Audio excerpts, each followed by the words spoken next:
Assalamualaikum warahmatullahi wabarakatuh. Waalaikumsalam Waalaikumsalam warahmatullahi wabarakatuh. wabarakatuh. Di sini kami dari kelompok 5 akan mempresentasikan sebuah materi tentang transformasi digital yang berjudul pembajakan hak cipta. Adapun anggota dari kelompok 5 adalah pertama Arif Vidya Prasetyo, kedua Rizka Yuniar, ketiga Nurul Hidayat, keempat Patrick Monika Dorhani Sihombing, dan kelima saya sendiri Rizky Safrizal Putra. Next. Adapun pembahasan ialah yang pertama adalah sistem thinking dan yang kedua adalah pembajakan hak cipta. Sistem thinking. Next. Sistem thinking adalah bagaimana memahami ekosistem di alam yang terdiri dari berbagai elemen seperti udara, air, gerakan, tumbuhan, dan hewan yang saling bergantung satu sama lain dalam siklus hidup sistem tempat mereka berada. Sistem thinking dapat digunakan sebagai pendekatan untuk memahami suatu permasalahan dengan melihat masalah sebagai bagian dari sistem keseluruhan, bukan sebagai bagian terpisah yang tidak terkait dengan elemen-elemen yang lain di sekelilingnya. Next. Adapun slide selanjutnya akan dibahas oleh teman saya, Rizka Yuniar. Kepada Rizka Yuniar, saya persilahkan. Baiklah, pembahasan selanjutnya mengenai ciri-ciri pola sistem berpikir. Menurut McNamara 2003, secara mendasar, sistem thinking merupakan suatu cara membantu orang untuk memandang dunia, termasuk organisasinya, dari perspektif yang luas melibatkan struktur-struktur, pola-pola, dan peristiwa-peristiwa daripada hanya melihat peristiwa-peristiwanya saja. Sebuah sistem pasti memiliki tujuan. Sebuah sistem pasti memiliki variabel-variabel atau subsistem yang membangun sistem tersebut. Sebuah sistem memiliki ciri-ciri yang menyeluruh yang berbeda dengan ciri-ciri kumpulan komponennya. Sebuah sistem selalu dalam keadaan terbuka. Sebuah sistem selalu berada dalam kondisi multidimensi. Pembajakan hak cipta. Hak cipta adalah hak eksklusif bagi pencipta atau penerima hak untuk mengumumkan atau memperbanyak ciptaannya atau memberi izin untuk itu dengan tidak mengurangi pembatasan-pembatasan menurut peraturan perundang-undangan yang berlaku. Sehingga hak cipta merupakan hak yang bersifat khusus, istimewa, atau eksklusif yang diberikan kepada pencipta atau pemegang hak cipta. Dasar hukum hak cipta di Indonesia yaitu Undang-Undang Nomor 28 Tahun 2014 tentang hak cipta. Perlindungan hak cipta adalah perlindungan terhadap suatu ciptaan timbul secara otomatis sejak ciptaan itu diwujudkan dalam bentuk nyata. Dalam pasal 40 Undang-Undang Hak Cipta, ciptaan yang dilindungi mencakup buku program komputer, pamflet, perwajahan, layout, karya tulis yang diterbitkan, dan semua hasil karya tulis lain, ceramah, kuliah, pidato, dan ciptaan lain yang sejenis dengan itu. Alat peraga yang dibuat untuk kepentingan pendidikan dan ilmu pengetahuan, lagu untuk musik dengan atau tanpa teks, drama atau drama musikal, tari, koreografi, pewayangan, dan pantomim. Seni rupa dalam segala bentuk seperti seni lukis, gambar, seni ukir, seni kaligrafi, seni pahat, seni patung, kolase, dan seni terapan. Arsitektur, peta, seni batik, fotografi, terjemahan, tafsir, saduran, bunga rampai, dan karya lain dari hasil pengalih wujud. Dasar hukum hak cipta. Pertama, pengaturan hak cipta secara internasional. Perlindungan hak cipta secara internasional dibentuk dalam beberapa konvensi internasional. Adapun konvensi yang penting dan fundamental, yang pertama, Berne Convention for the Protection of Literary and Artistic Work atau Konvensi Berne tentang perlindungan karya seni dan sastra adalah perjanjian internasional tertua tentang hak cipta. Kedua, Universal Copyright Convention, yaitu ketentuan yang monumental dari konvensi ini adalah adanya ketentuan mengenai ketentuan formalitas hak cipta berupa kewajiban setiap karya yang ingin dilindungi harus mencantumkan tanda copyright disertai nama penciptanya dan tahun ciptaan tersebut mulai dipublikasikan. 3.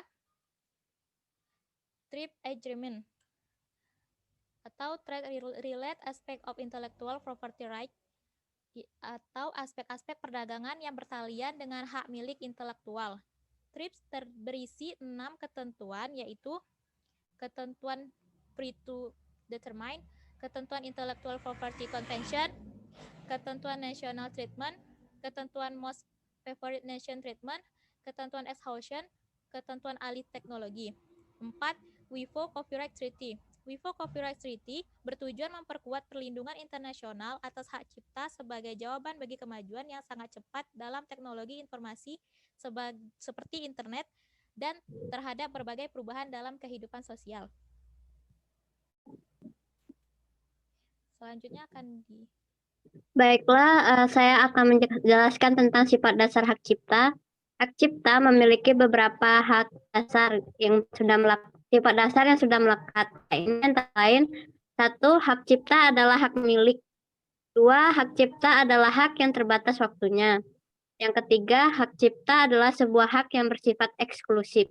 Nomor 4, hak cipta adalah sebuah kumpulan hak di dalam sebuah karya. Next. Tadi kan sudah disebutkan hak cipta itu memiliki sifat dasar berupa hak eksklusif.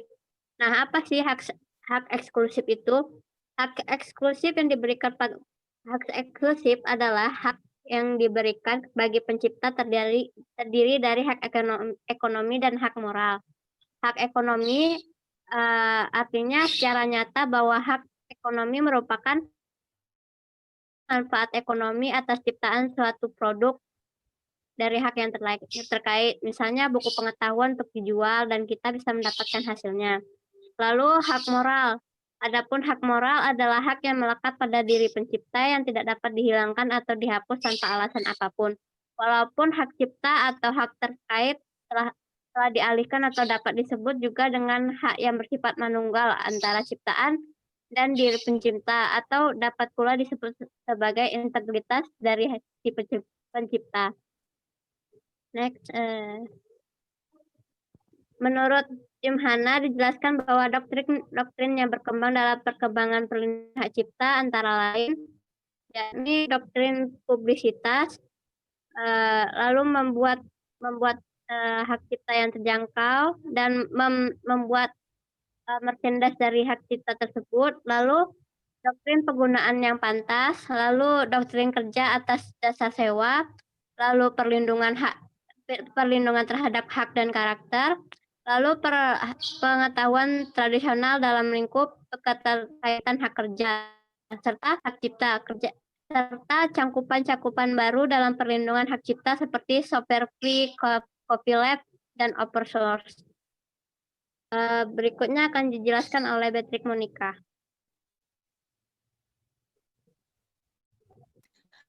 Contoh kasus pembajakan hak cipta. Contoh kasus yang kami angkat yaitu pembajakan buku pengetahuan.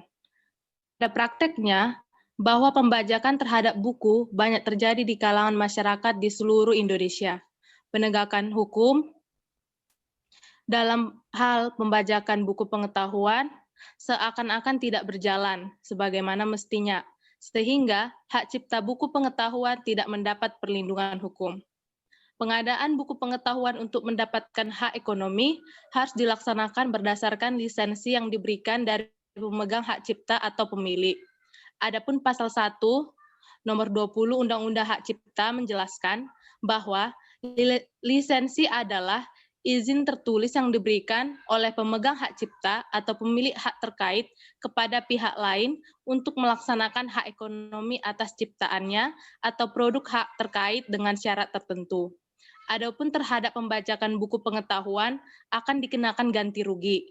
Ganti rugi merupakan pembayaran sejumlah uang yang dibebankan kepada pelaku pelanggaran hak ekonomi pencipta, pemegang hak cipta, dan atau pemilik hak terkait berdasarkan putusan pengadilan perkara perdata atau pidana yang berkekuatan hukum tetap atas kerugian yang diderita pencipta, pemegang hak cipta, dan atau pemilik hak terkait sesuai dengan pasal 9 ayat 2 Undang-Undang Hak Cipta.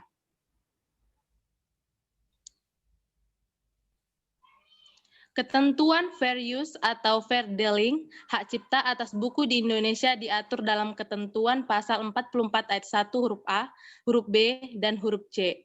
Dalam pasal ini memberikan perlindungan hak moral pencipta, kemudian ketentuan pasal 48 ayat 1 dan 2 huruf B dan huruf E memberikan perlindungan ekonomi kepada pencipta atau pemegang hak cipta. Berdasarkan ketentuan pasal 47 Undang-Undang Hak Cipta, perpustakaan atau lembaga arsip yang tidak bertujuan komersial dapat membuat satu salinan ciptaan atau bagian ciptaan tanpa izin pencipta atau pemegang hak cipta. Dari uraian di atas, kriteria pembatasan dan pengecualian penggunaan hak cipta sebagai berikut. Yang pertama, penggunaan hak cipta tanpa izin hanya untuk kepentingan non-komersial atau materi dan hanya satu salinan. Jadi kalau untuk melakukan pengkopian buku pengetahuan hanya diberikan satu salinan saja dan tidak boleh lebih atau untuk kepentingan materi atau untuk dijual diperbanyak. Lalu yang kedua, penggunaan hak cipta tanpa izin untuk kepentingan pendidikan, penelitian, dan pengembangan ilmu pengetahuan. Lalu yang ketiga, penggunaan hak cipta tanpa izin diperbolehkan dengan mencantumkan sumbernya secara jelas dan lengkap. Lalu yang keempat, penggunaan hak cipta tanpa izin tidak dilakukan atas bagian yang paling substansial yang menjadi ciri khas dari karya cipta. Selanjutnya akan dijelaskan oleh Saudara Arif. Terima kasih, Betty. Penyebab terjadinya pelanggaran hak cipta di Indonesia. Menurut kelompok kami, ada 5 penyebab pelanggaran terjadi hak cipta di Indonesia. Yang pertama, ekonomi masyarakat. Tuntutan ekonomi di kalangan masyarakat Indonesia yang lebih memilih dengan cara yang mudah, walaupun dilakukan dengan melanggar hukum, menyebabkan maraknya pelanggaran hak cipta pengetahuan, buku pengetahuan. Yang kedua, pemahaman. Minimnya pemahaman masyarakat mengenai pelanggaran hak cipta dan sanksi yang akan diterima. Hal ini dikarenakan kurangnya edukasi kepada masyarakat dan belum menyeluruh. Yang ketiga, penegakan hukum. Lemahnya penegakan hukum di bidang hak cipta serta belum adanya solusi yang efektif dibuat pemerintah mengenai pelanggaran atau pembajakan hak cipta tersebut. Yang keempat, badan khusus. Perlu dibentuknya suatu badan negara yang bertujuan khusus untuk menangani hal-hal yang terkait dengan pembajakan terhadap hak cipta. Yang terakhir, kelima, tentang edukasi. Setiap ditemukannya pelanggaran terhadap hak cipta, jarangnya diberikan pemahaman terhadap orang yang melakukan pelanggaran tersebut agar kedepannya tidak melakukan hal serupa. Next. Adapun solusi dan usulan dalam pencegahan dan pemberantasan pembajakan hak cipta. Yang pertama, pelaksanaan aturan-aturan hukum tentang pembajakan hak cipta perlu didukung oleh semua pihak, bukan hanya pemerintah saja. Yang kedua, pengoptimalan upaya pemerintah yang tegas serta menyeluruh untuk menindak para pihak yang sengaja menjual produk bajakan. Yang ketiga, perlu dibentuk satuan badan negara khusus untuk menangani hal-hal yang terkait dengan pembajakan terhadap hak cipta. Yang keempat, perlu melakukan edukasi kepada masyarakat tentang hak cipta seperti melakukan sosialisasi ke sekolah-sekolah. Seiring berjalannya waktu, pelanggaran yang dilakukan justru menjadi suatu kebiasaan masyarakat. Ini menandakan adanya ketidaksadaran dari masyarakat. Pelindungan hukum hak cipta akan berjalan jika adanya kesadaran dan pemahaman tentang pentingnya atau berharganya suatu hak cipta. Sehingga dari kesadaran itulah pemerintah, masyarakat, pengusaha, dan pihak lainnya dapat memberantas pembajakan hak cipta. Terima kasih. Saya kembalikan kepada moderator. Terima kasih atas teman-teman atas presentasinya. Sekian presentasi dari kelompok kami. Lebih dan kurangnya saya ucapkan mohon maaf. Wabillahi taufiq wal hidayah. Wassalamualaikum warahmatullahi wabarakatuh.